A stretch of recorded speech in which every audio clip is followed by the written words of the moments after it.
আমার বাংলা সংবাদে আমি সারথি আপনাদের স্বাগত জানাচ্ছি। প্রথমে সংবাদ শিরোনাম। শিলচরেও যথাযোগ্য মর্যাদায় পালিত জাতীয় প্রেস দিবস, রয়েছে সংবর্ধনাও।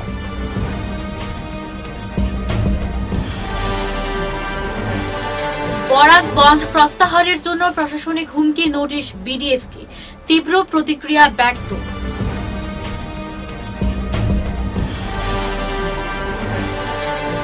ফুলের তোলে জাতীয় সড়ক নির্মাণে প্রশাসনকে জমি ছেড়ে দিয়ে তীব্র সমস্যায় স্থানীয়রা।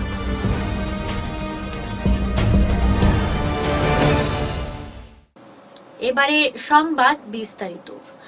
যথাযোগ্য মর্যাদায় ন্যাশনাল প্রেস দিবস পালন করালো শিলচর প্রেস ক্লাব। বুধবার জাতীয় প্রেস দিবস উদযাপন উপলক্ষে শিলচর প্রেস ক্লাবের সভাপতি বিজয় কৃষ্ণ নাথের পৌরোহিত্যে এবং সাধারণ সম্পাদক শঙ্করদের সঞ্চালনায় অনুষ্ঠিত সংবাদ মাধ্যমে সামাজিক দায়বদ্ধতা জাতি গঠনের সঠিক দিশা শীর্ষক আলোচনা সভায় বক্তব্য রাখেন বিশিষ্ট কবি সাংবাদিক অতীন দাস, দৈনিক প্রান্তজ্যোতি পত্রিকার মুখ্য সম্পাদক নিলয় পাল, অবসরপ্রাপ্ত অধ্যাপক নিরঞ্জন দত্ত, CNN 24 নিউজ চ্যানেলের চেয়ারম্যান শঙ্কর দাস, গৌতম তালুকদার, কবি শুক্লা ভট্টাচার্য প্রমুখ। সভায় উপস্থিত বিশিষ্ট জনেরা জানান, সংবাদপত্র যে কেবল সংবাদ পরিবেশন করে তাই নয়, জনমতের প্রতিফলন ও জনমত গঠনেও সংবাদপত্রের ইতিবাচক ভূমিকা রয়েছে। এমনকি সংবাদ মাধ্যম সামাজিক দায়বদ্ধতা জাতি গঠনের সঠিক দিশা দেখাতে পারে। এছাড়াও দেশ গঠনে সরকারের ভুল ত্রুটি জনসমক্ষে তুলে ধরতে সক্ষম থাকে সংবাদ মাধ্যম বলে মন্তব্য করেন তারা। সংবাদ মাধ্যমের সামাজিক দায়বদ্ধতা জাতি গঠনে দিশা, এই বিষয়টিকে আমরা সবচেয়ে বেশি গুরুত্ব দিচ্ছি, কারণ আমরা জানি যে স্বাধীন ভারতবর্ষে সংবাদ মাধ্যমের গুরুত্ব যথেষ্ট রয়েছে। জাতি গঠনের ক্ষেত্রে ৭৫ বছরে সংবাদ মাধ্যম যে ভূমিকা পালন করেছে সেটা এক কথায় অতুলনীয়। ভারতবর্ষ আজ নানা ক্ষেত্রে প্রতিকূলতাকে কাটিয়ে যে প্রগতির পথে এগিয়ে চলেছে, সংবাদ মাধ্যমের এতে গৌরবোজ্জ্বল ভূমিকা রয়েছে। একইভাবে প্রাক স্বাধীনতা যুগে ব্রিটিশ শাসন থেকে ভারতবর্ষকে শৃঙ্খল মুক্ত করার জন্য সংবাদ মাধ্যম সংবাদপত্র মূলত অগ্রণী ভূমিকা পালন করেছিল, এবং আমরা দেখেছি যে স্বাধীনতা সংগ্রামের যে বরেণ্য নেতারা সবাই তারা এক একজন সাংবাদিক ছিলেন, সম্পাদক ছিলেন, এবং জনগণকে তারা সংবাদপত্রে লিখেই তারা জাগরণের বার্তা দিয়েছিলেন, যে বার্তায় উদ্বুদ্ধ হয়ে দেশের কোটি কোটি মানুষ জীবন মৃত্যু পায়বৃত্ত করে ভারতবর্ষকে ব্রিটিশ শাসন থেকে। বরাকের বেকার যুবক যুবতীদের চাকরির ক্ষেত্রে বৈষম্যতা সহ পার্শ্ববর্তী রাজ্য মেঘালয় উপজাতিদের বিরুদ্ধে অহেতুক নির্যাতনের উপর প্রতিবাদ জানাতে বরাক ডেমোক্রেটিক ফ্রন্ট আগামী 18 নভেম্বর অর্থাৎ শুক্রবার 12 ঘন্টার বরাক বন্ধের ডাক দিয়েছিল। এতে বহু সংগঠন ও সংস্থার কর্মকর্তারাও সমর্থন জানিয়েছেন, কিন্তু বিডিএফ এর ডাকা সেই 12 ঘন্টার বরাক বন্ধকে প্রত্যাহার করার নির্দেশ দিয়ে সম্প্রতি বিডিএফ নেতৃত্বকে হুমকির নোটিশ পাঠিয়েছে পুলিশ প্রশাসন। বুধবার এ ব্যাপারে সরব হয়ে তীব্র প্রতিক্রিয়া ব্যক্ত করলেন বিডিএফ কর্মকর্তারা। এক প্রেস বার্তায় বিডিএফ এর মুখ্য আহ্বায়ক প্রদীপ দত্ত রায় জানান, বিগত 10 নভেম্বর সংগঠনের দাবিগুলো সংবাদ মাধ্যমের মারফতে রাজ্যের মুখ্যমন্ত্রী সহ সরকারকে জানিয়েছিলেন এবং সেই দাবি 7 দিনের ভেতর সরকার মেনে না নিলে তার প্রতিবাদে আগামী 18 নভেম্বর ভোর 5টা থেকে বিকেল 5টা অবধি 12 ঘন্টার বরাক বন্ধকে পালন করতে জনসাধারণকে আহ্বান জানিয়েছিলেন তিনি এও জানান, সরকার বা রাজ্যের মুখ্যমন্ত্রী সংগঠনের দাবি পূরণের উদ্যোগ নিতেন এবং বন্ধ প্রত্যাহারের আর্জি জানাতেন, তবে তাতে নিশ্চয়ই গুরুত্ব প্রদান করত বিডিএফ। কিন্তু তা না করে পুলিশ আধিকারিকদের তরফে যেভাবে হুমকির নোটিশ দেওয়া হয়েছে তা অত্যন্ত দুর্ভাগ্যজনক বলে জানান তিনি। আমি একটা কথা বলে দিতে চাই যে কোনো কোনো মহল থেকে এই বনটাকে বানচাল করার জন্য একটা চেষ্টা চলছে, এমনকি এও প্রচার হচ্ছে যে আমরা এই যে 107 জন চাকরি পেয়েছে এই ডাটা আমরা কোথায় পেলাম। আমরা বারবার মুখ্যমন্ত্রীকে বলেছি যে বরাক উপত্যকার 3 জেলা থেকে কতজন চাকরি পেয়েছে, কারণ এখানে 2 লক্ষ ছেলে মেয়ে পরীক্ষায় বসেছিল, কতজন পাশ করেছে তার তালিকা স্থানীয় পত্রিকায় বিজ্ঞাপন আকারে দেওয়া হোক। তাহলে সরকার কেন দিল না? নিশ্চয়ই এর মধ্যে কোনো গলদ আছে। তাছাড়া আমরা তো বিভিন্ন জেলার থেকে 3 জেলার থেকে বেকার সংস্থার থেকে আমরা এই ডাটা সংগ্রহ করেছি। আমাদের ডাটা যদি মিথ্যা হয় তাহলে সরকার তার প্রতিবাদ করছে না কেন, যে না 107 না আমরা 500 জনকে দিয়েছি, সেটাও করছে না। তাই আমি জনগণকে বলছি যে মাইকের পারমিশন না দিলেও এবং আমাদের যদি বন প্রত্যাহারের জন্য সরকার হুমকিও দিয়ে থাকে, বরাক উপত্যকায় শান্তিপূর্ণভাবে বন্ধ হবেই, এ ব্যাপারে কোনো প্রশ্ন থাকতে পারে না। কেননা গ্রামে গঞ্জের মানুষ এই বন নিয়ে স্বতঃস্ফূর্তভাবে মাঠে নামবেন। এবং আমরা মাইকিং যদি নাও করি, আমরা যদি আর কোনো প্রচারও না করি, তাহলেও বন। থানার আধিকারিক এই ধরনের নির্দেশ কেন পাঠিয়েছেন এ নিয়ে প্রশ্ন তুলেন তিনি। এরই রেশ ধরে তিনি জানান, আকসার সভাপতি থাকাকালীন 10 বছরে তারা 36টি বন্ধ পালন করেছিলেন, কিন্তু কখনো পুলিশ হুমকির নোটিশ পাননি বলে জানান তিনি। জানেন, আমি আকসার আন্দোলন যখন 10 বছর করেছি 36 দিন বন্ধ করেছি, কিন্তু কোনোদিন জেলা প্রশাসন বা পুলিশের সাহস হয়নি আমাদের বন প্রত্যাহার করার জন্য বলার জন্য। আমাদের মুখ্যমন্ত্রী হিতেশ্বর শইকীয়া অনুরোধ করেছিলেন, প্রধানমন্ত্রী রাজীব গান্ধী অনুরোধ করেছিলেন, কিন্তু তার নিচে কেউ আমাদের বন প্রত্যাহার করার কথা বলেনি। তাই আমি বরাক উপত্যকার সমস্ত স্তরের জনগণ এবং যেসব দল আমাদের সমর্থন করেছেন তাদের আমি আশ্বাস দিচ্ছি যে সর্বাবস্থায় এই বন্ধ হবে এবং মানুষ স্বতঃস্ফূর্তভাবে এই বন্ধ আর আমাদের দলীয় বন্ধ থাকেনি। এই বন্ধ এখন জনগণের হাতে চলে গেছে, জনসাধারণই এই বন্ধ পালন করবে। লক্ষ্মীপুর বিধানসভা কেন্দ্রের অন্তর্গত ফুলেরতল বাইপাসের কাজের জন্য জমি ছেড়ে দিয়ে ভোগান্তের মুখে পড়তে হলো লক্ষ্মীপুর মারকুলিন এলাকার বহু পরিবারের লোকেদের। বুধবার বিষয়টি নিয়ে সরব হয়ে জেলা শাসকের দ্বারস্থ হয়ে এ মর্মে এক স্মারকলিপি তুলে দিয়ে অতিসত্বর সেই সমস্যা সমাধানের দাবি জানানো হয়। স্মারকপত্রে উল্লেখ করে বলা হয়েছে, ফুলেরতল বাইপাসের জাতীয় সড়ক নির্মাণের জন্য ওই এলাকার বহু পরিবারের জমি ছাড়তে হয়েছে, এমনকি সড়ক নির্মাণের জন্য গাছপালা সহ ক্ষেত খামারের জমিও ছাড়তে হয়। তখন প্রশাসনের তরফ থেকে তাদের জানানো হয়েছে, সড়ক নির্মাণে যাদের জমি ছাড়তে হয়েছে তাদের ক্ষতিপূরণ বাবদ মাথার ঠাঁইয়ের ব্যবস্থা করে দেবে জেলা প্রশাসন এবং সেই অনুযায়ী প্রশাসন তাদের জমিরও বরাদ্দ করে। তখন থেকেই এলাকার বহু পরিবারের সেই জমিতে ঘরবাড়ি বানিয়ে দিন যাপন করছেন। তবে দিন কয়েক আগে আচমকা প্রশাসনের তরফ থেকে সেই জমিও ছাড়তে নির্দেশ দেওয়া হয়। এহেন অবস্থায় দিশেহারা হয়ে দিন যাপন করছেন তারা। তাই এদিন বিষয়টি নিয়ে জেলা শাসক কার্যালয়ে উপস্থিত হয়ে সেই সমস্যার স্থায়ী সমাধানের জোরালো দাবি জানান মারকুলিন এলাকার জনগণরা। বাইপাস ন্যাশনাল হাইওয়ে, এটা আমার জায়গাটা, এটা সরকারে সব হয়ে গেছে। আর জমিনের দাম তো 1 লাখ পয়সাও পাইছে না, এটা লাগি সরকারে জায়গাটা দিছে।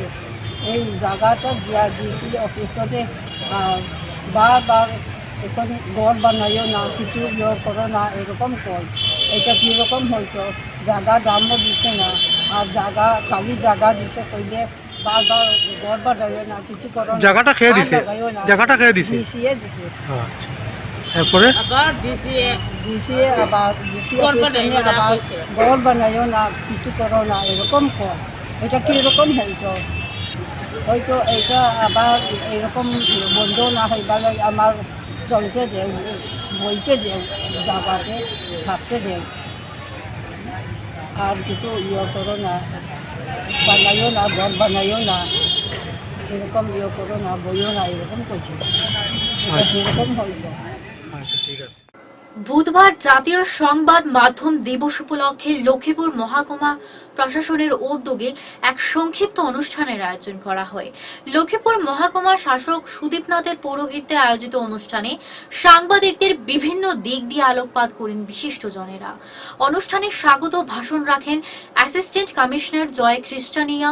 এছাড়া অনুষ্ঠানে সাংবাদিকদের উত্তরীয় স্মারক তুলে দিয়ে সংবর্ধনা জ্ঞাপন করা হয়। এদিন জাতীয় সঙ্গীতের মাধ্যমে অনুষ্ঠানের সমাপ্তি ঘোষণা করা হয়। শুধু এই কথাতে আমি আমার বক্তব্য শেষ করছি যে ন্যাশনাল প্রেস ডে অলরেডি আমার পূর্ববক্তারা বলেছেন যে ইম্পর্টেন্সটা কি, সিগনিফিকেন্সটা কি, কি প্রয়োজন ন্যাশনাল প্রেস ডে আমরা উদযাপন করছি, প্রেসের কি ভূমিকা, দেশের কান্ট্রি একটা দেশকে উন্নতকরণ করার জন্য দেশের মধ্যে দেশের কি ভূমিকা, এখানে পূর্ববক্তারা অলরেডি সব বলেছে।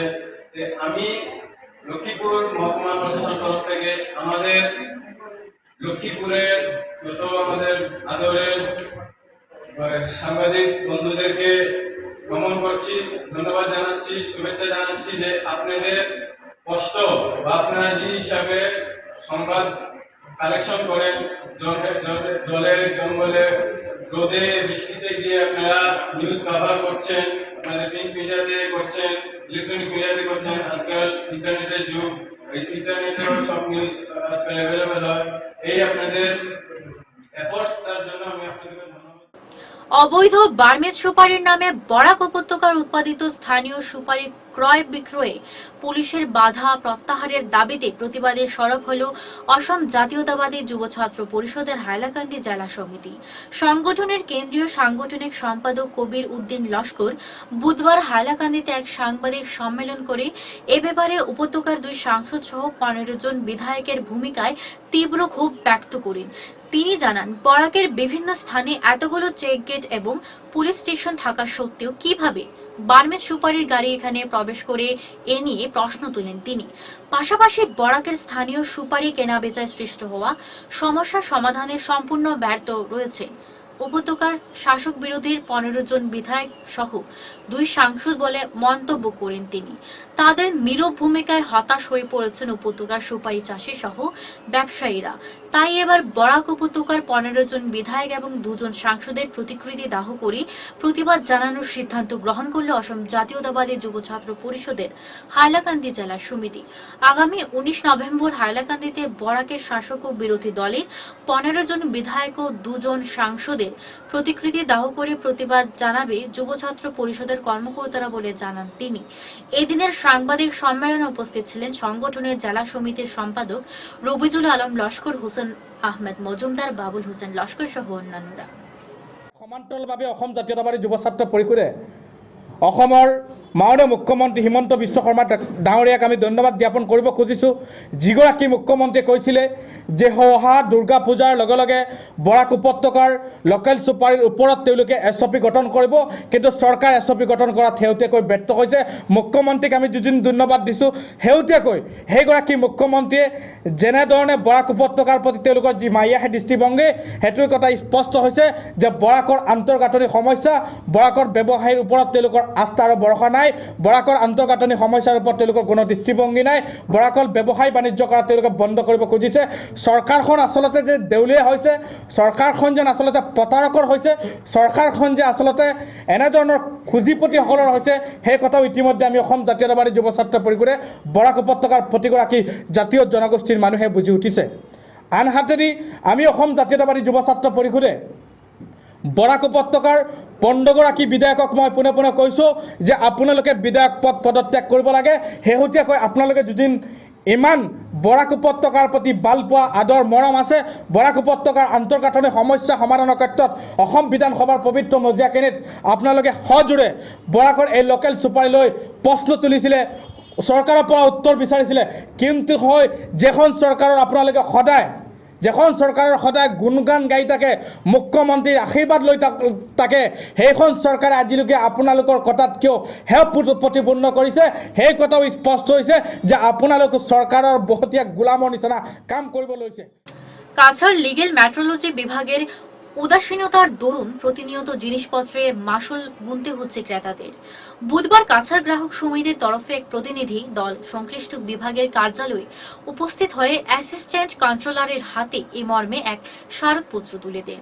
এতে উল্লেখ করে বলা হয়েছে, জেলার বিভিন্ন অঞ্চল থেকে বিভিন্ন জিনিসপত্রে ওজনে কারচুপির অভিযোগ জানতে পারেন সমিতির কর্মকর্তারা।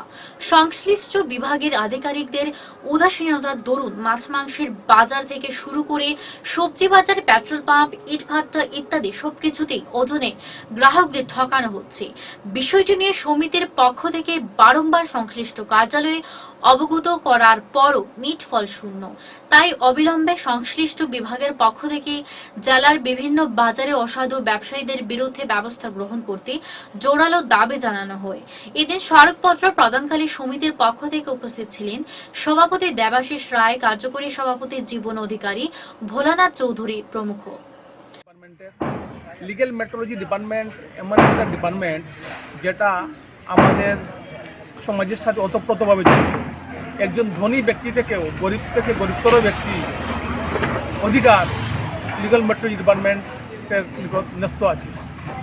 সরকার বর্তমানে আমাদের সরকার গ্রাহকরা যাতে সুরক্ষিত থাকে তার জন্য বিভিন্ন আইন আনছেন, লিগ্যাল মেট্রোলজি অ্যাক্টকে অ্যামেন্ডমেন্ট করেছেন যাতে গ্রাহকরা বঞ্চিত না হয়। এ ব্যাপারে আমরা আজ এসেছিলাম, আমরা ওনার সাথে অ্যাসিস্ট্যান্ট কন্ট্রোলারের সাথে যোগাযোগ করেছি এবং ওনাকে বলেছি আমাদের যে সমস্যাগুলো আছে, সাধারণ গ্রাহক যারা বঞ্চিত হচ্ছেন বিভিন্ন ব্যাপারে,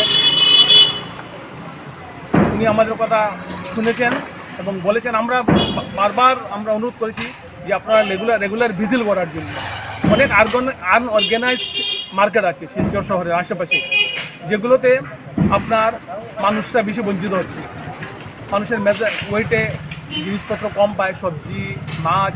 আজকে একটা সাধারণ এক্সাম্পল আমি ধরি, আজকে জিনিসপত্রের দাম এত অত্যাধিক হয়েছে। 1 কেজি টমেটো কিনতে 80 টাকা লাগে। 1 কেজি টমেটো কিনতে গিয়ে যদি 100 গ্রাম টমেটো কম পায় তাহলে 8 টাকার পকেট কাটা হলো একজন ব্যক্তি।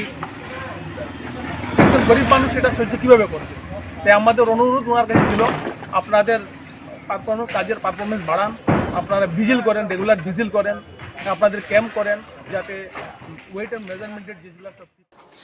সপ্তাহব্যাপী কর্মসূচির মাধ্যমে লাচিত বরফুকনের জন্মদিন উদযাপন করতে চলেছে কাছাড় প্রশাসন। 18 নভেম্বর থেকে এই উদযাপন চলবে 24 নভেম্বর পর্যন্ত। প্রথম দিনে অর্থাৎ 18 নভেম্বর জেলা পুলিশের উদ্যোগে পুলিশের বিভিন্ন সুরক্ষা বাহিনী সহ কেন্দ্রীয় বাহিনী নিয়ে শোভাযাত্রা, স্কুল কলেজের ছাত্র ছাত্রীদের নিয়ে রচনা প্রতিযোগিতা, রক্তদান শিবির, লাচিত বরফুকন নিয়ে চিত্রাঙ্কন প্রতিযোগিতা, খাদ্য বিতরণ, রক্তদান শিবির, গোলদিঘির মলে চিত্র প্রদর্শনী, সেমিনার সহ সাংস্কৃতিক অনুষ্ঠানের আয়োজন করা হবে। এক সাংবাদিক সম্মেলনে একথা জানান কাছাড়ের জেলা শাসক রোহন কুমার ঝা এবং पुलिस सुपर नोमल महातो। हमारे पुलिस प्रशासन की तरफ से एक मार्च पास्ट किया जाएगा, जिसमें बीएसएफ, सीआरपीएफ और अन्य जो हमारे यूनिफॉर्म फोर्सेस हैं वो भाग लेंगे। 19 तारीख को सारे स्कूल्स में एक ऐसे कंपटीशन होगा। 20 तारीख को सिलचर टाउन में स्वच्छ भारत अभियान और एक ब्लड डोनेशन कैंप होगा रेड क्रॉस हॉस्पिटल में, एसएमसीएच में, सिविल हॉस्पिटल में और 2-3 और वेन्यूज़ हैं जो भी फाइनल नहीं हुए हैं। फिर 21 तारीख को हम लोग सारे स्कूल्स में एक पेंटिंग और एक स्केच का कंपटीशन करेंगे। 22 तारीख को सारे गवर्नमेंट ऑफिसेज और स्कूल्स में प्लांटेशन होगा। गोल्डिगी मॉल में एक एग्जीबिशन होगा, एक लचित बरफुकन का एक स्पेस होगा जिसमें सारे पेंटिंग्स को लगाया जाएगा। 22 तारीख को ही दोपहर में हम लोग सारे ओल्ड एज होम्स, निवेदा नारी संस्था, central jail, drug de-addiction centre, Sonai, इन सब में हम लोग उनको खाना खिलाएंगे। और शाम को एक लचित बरफुकन के जीवन पर एक सेमिनार होगा शाम को, जिसमें असम यूनिवर्सिटी के कुछ हिस्टोरियंस को हम लोग इनवाइट करेंगे। 23 तारीख को सारे हायर सेकेंडरी स्कूल्स को हम इनवाइट कर रहे हैं। डिस्ट्रिक्ट लेवल एक quiz competition based on Lachit Borphukan जो गांधी भवन में होगा। और एमई स्कूल्स में एक स्किट या पैट्रियोटिक सॉन्ग का कंपटीशन होगा। और हाई स्कूल्स में डिबेट और एक्सटेम्पोर का। शाम को 23 तारीख को सारे जितने भी हमारे यहाँ पे कम्युनिटीज़ हैं, ट्राइब्स हैं, सब अपने अपने जो फोक कल्चर है, अपने अपने जो ट्रेडिशन है, उसको शोकेस करेंगे एक प्रोसेशन में। और इस प्रोसेशन का स्टार्टिंग पॉइंट हमारा यही डीसी ऑफिस रहेगा। 24 तारीख को जो मेन फंक्शन है, जो दिल्ली से आदरणीय प्रधानमंत्री श्री मोदी जी जो वक्तव्य रखेंगे, वो हम लोग लाइव टेलीकास्ट करेंगे राजीव भवन में और सारे हायर सेकेंडरी स्कूल्स में। হাইলাকান্দি জেলার 5 গ্রামের দাস কলোনি স্থিত শ্রী শ্রী রাধা মাধব আশ্রমে 16 প্রহর হরিনাম সংকীর্তন জমে উঠেছে। সংকীর্তনে বরাক উপত্যকার বিভিন্ন কীর্তনের দল অংশ নেন। বুধবার তৃতীয় দিনেও আশ্রম প্রাঙ্গণে উপচে পড়া ভক্তদের ভিড় পরিলক্ষিত হয়েছে। পাশাপাশি অগণিত ভক্তদের মধ্যে মহাপ্রসাদ বিতরণ করা হয়। বৃহস্পতিবার দধি ভঞ্জনের মাধ্যমে হরিনাম সংকীর্তনের সমাপ্তি ঘোষণা করা হবে বলে আয়োজক কমিটির তরফে জানা গেছে। আজকে কি কি কর্মসূচি রয়েছে? এই হরিনাম কীর্তনে 2টা থেকে 10টা পর্যন্ত প্রসাদ বিতরণ হয়। আমরা কাগজে দিয়ে থাকি 5টা পর্যন্ত। আমরা 500 থেকে একটা কীর্তন হিসাবে দাস কলোনির নিচে, এটা আমরা কৃতজ্ঞ যে তাই নিয়ে এই পূজাটা হরে করি।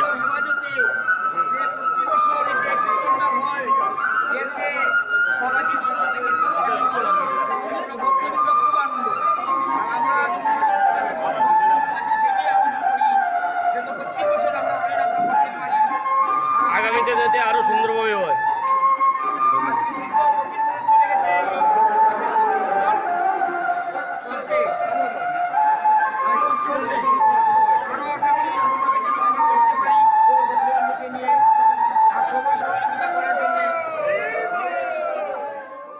শেষ করার আগে বিশেষ খবর আরো একবার। শিলচরেও যথাযোগ্য মর্যাদায় পালিত জাতীয় প্রেস দিবস, রয়েছে সংবর্ধনাও।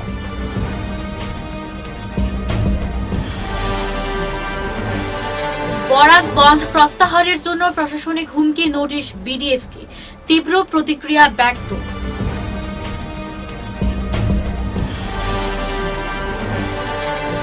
ফুলের তোলে জাতীয় সড়ক নির্মাণে প্রশাসনকে জমি ছেড়ে দিয়ে তীব্র সমস্যায় স্থানীয়রা।